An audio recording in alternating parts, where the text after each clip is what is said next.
Cette aura de terreur, celle que certains avaient ressentie dans les montagnes au-delà de l'Empire. Cette aura vous submerge.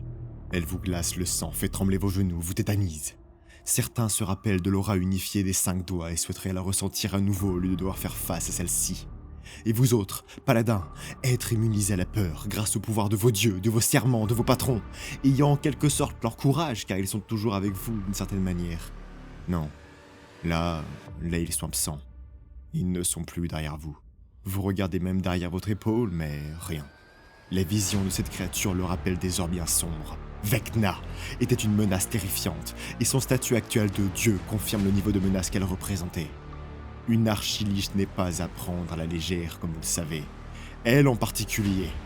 Elle est si singulière que bon nombre de soldats feront tomber leurs armes, leurs boucliers. Non pas par abandon, mais uniquement parce que leur corps leur a dit qu'ils ne pourraient pas combattre une telle chose.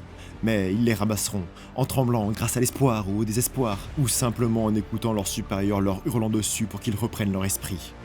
Et vous avez tous entendu parler de Vecna. Vous savez ce qu'est une archiliche. Et si Vecna est devenue une archiliche dans son état de mortel, celle se trouvant face à vous est clairement au-delà. Surtout qu'elle en domine 5 autres. Mais à présent vous vous rappelez, car vous commencez à vous souvenir de cette légende, de cet archimage nécromancien vieux de 2 siècles.